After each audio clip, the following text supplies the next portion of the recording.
नमस्कार, द सच्ची report news channel में आपका स्वागत है।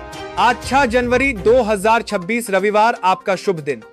दोस्तों, आज हम आपके सामने देश की 50 ऐसी बड़ी खबरें साझा करेंगे जिसे झूठी बिकी हुई मीडिया आपसे छुपाती है, लेकिन हम आपको उन खबरों को डायरेक्ट बताते हैं बिना किसी दबाव के।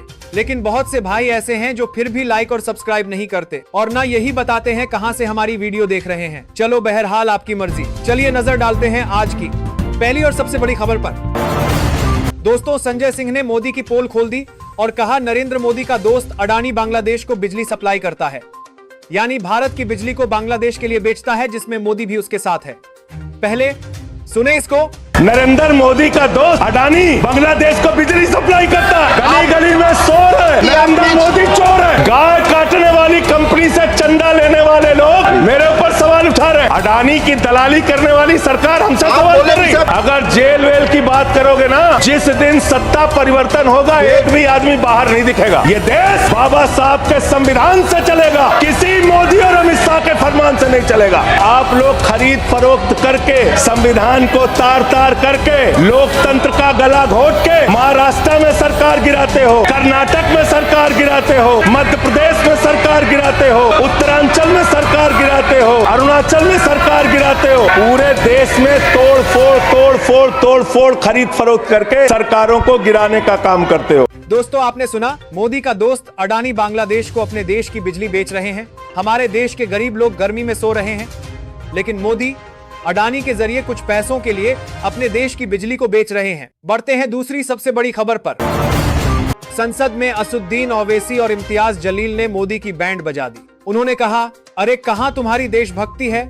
आप हरमजिद को छीनना चाहते हैं। आज मुल्क के 17 करोड़ मुसलमान भारत के वजीर आजम पर एतमाद भरोसा नहीं करते, बिल्कुल नहीं करते। बता रहा हूं, खुल के कह रहा हूं, मैं जिम्मेदारी के साथ कह रहा हूं कि भारत के प्रधानमंत्री और उनकी सरकार भारत के मुसलमानों से उनकी शनाख्त को छीनना चाहते हैं। आप खुद सुने उन्होंने क्या कहा। अरे कहां तुम्हारी देशभक्ति है? आप हर मस्जिद को छीनना चाहते हैं। आप बताइए 17 करोड़ मुसलमानों को क्या पैगाम दे रहे हैं आप कि आप हर मस्जिद को छीन लेंगे मुझसे? फिर मेरा वजूद किस माने रखता है? मेरा शनाख्त क्या माने रखता है? आज मुल्क के 17 करोड़ मुसलमान भारत के वजीर आजम पर एतमाद भरोसा नहीं करते, बिल्कुल नहीं करते। बता रहा हूँ, खुल के कह रहा हूँ, मैं जिम्मेदारी के साथ कह रहा हूँ कि भारत के प्रधानमंत्री और उनकी सरकार भारत के मुसलमानों से उनकी शनाख्त को छीनना चाहते हैं। नरेंद्र मोदी इस मुल्क में तारीख लिखना चाहते हैं। क्या तारीख लिखना चाहते हैं? कि मैंने इस देश को, गांधी अंबेडकर के देश को मैंने हिंदू राष्ट्र बना दिया। मुसलमानों के बारे में भी सांसद कहते हैं कि मुसलमानों को भी रिजर्वेशन देना चाहिए, लेकिन मैं आपको ईमानदारी के साथ कहता हूं, मुझे आपसे मांगना मतलब यह है कि मैं अपना साथ दीवार के ऊपर फोड़ने के बराबर, क्योंकि आप लोगों ने तो हमारे साथ एक ऐसा रवैया इख्तियार कर लिया है कि हम आपको सिर्फ सांस लेने दे रहे हैं, यही बहुत बड़ी बात है। इसीलिए मैं आपसे रिजर्वेशन कैसे मांग सकता हूं? लेकिन अगर इस मुल्क को तरक्की करना है, इस देश को तरक्की करना है, तो आपको ये मानकर चलना पड़ेगा कि मुसलमान भी इस देश का एक बहुत बड़ा हिस्सा है, उसके साथ भी इंसाफ होना चाहिए। तो अगर आप सभी समाजों को साथ में लेकर जाएंगे, राणे साहब, जिस्म का एक हिस्सा अगर कमजोर हो गया तो वो ताकतवर जिस्म नहीं कहलाता है, वो अपाहिज हो जाता है, वो हैंडीकैप हो जाता है। सही बात है दोस्तों,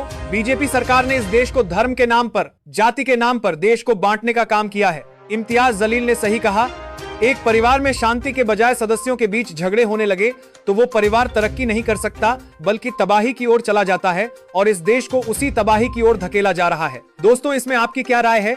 नीचे कमेंट में जरूर बताएं। चलो बढ़ते हैं अगली बड़ी खबर पर।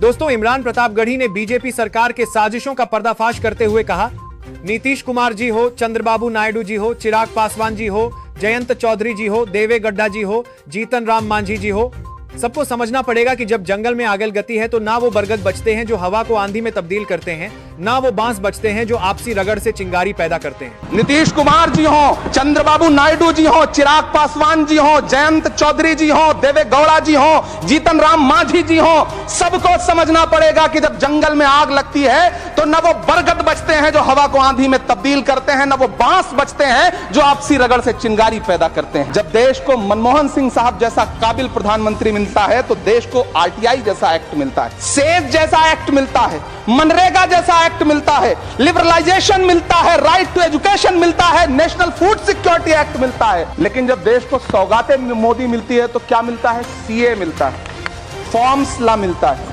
आर्टिकल 370 मिलता है, इलेक्टोरल बॉन्ड जैसा एक्ट मिलता है और वक्फ अमेंडमेंट एक्ट जैसे बिल देश को मिलते हैं। दोस्तों, मनमोहन सिंह के प्रधानमंत्री काल में भारत ने तेज आर्थिक विकास देखा। गरीब और मध्यम वर्ग को केंद्र में रखकर नीतियां बनी। वैश्विक स्तर पर भारत की आर्थिक साख मजबूत हुई। यह दौर स्थिरता, संस्थागत मजबूती और संतुलन का था। वहीं मोदी के नोटबंदी, जीएसटी आदि जैसे नीतियों से देश में बेरोजगारी, गरीबी चरम सीमा पर है। किसान, मजदूर, छात्र सड़कों पर है। चलो नजर डालते हैं अगली खबर पर। अमेरिका द्वारा वेनेजुएला में की गई सैन्य कार्रवाई के बाद अंतर्राष्ट्रीय स्तर पर तीखी प्रतिक्रिया देखने को मिल रही है। दुनिया के कई शक्तिशाली देशों ने इस कदम को संप्रभुता का उल्लंघन और अंतर्राष्ट्रीय कानून के खिलाफ बताया है। रूस ने अमेरिका पर सशस्त्र आक्रमण का आरोप लगाते हुए कहा कि यह सीधा सीधा अंतर्राष्ट्रीय कानून तोड़ने जैसा है। चीन ने कड़े शब्दों में कहा कि यह कार्रवाई संयुक्त राष्ट्र चार्टर का गंभीर उल्लंघन है और हालात को युद्ध की ओर धकेल सकती है। ब्राजील के राष्ट्रपति लूला दा सिल्वा ने कहा, अमेरिका ने एक अस्वीकार्य सीमा पार कर दी है। ईरान और क्यूबा ने भी इस हमले को अवैध और आपराधिक कार्रवाई करार दिया है। मामला इतना बढ़ गया है कि यूनाइटेड नेशंस के महासचिव एंटोनियो गुतेरेस ने बयान जारी कर कहा, ऐसी कार्रवाइयां वैश्विक स्थिरता के लिए गंभीर खतरा हैं। सभी देशों को संयम बरतना चाहिए। लैटिन अमेरिकी देशों कोलंबिया और मेक्सिको ने भी संयुक्त राष्ट्र में आपात बैठक बुलाने की मांग की है। यूरोपीय देशों ने चेतावनी दी है कि इस कदम से वैश्विक तनाव और बढ़ सकता है। इस वक्त पूरी दुनिया की नजरें अमेरिका वेनेजुएला टकराव पर टिकी हैं। सवाल बड़ा है, क्या यह कार्रवाई एक नए अंतर्राष्ट्रीय संकट की शुरुआत है? हम इस ब्रेकिंग न्यूज पर लगातार नजर बनाए हुए हैं।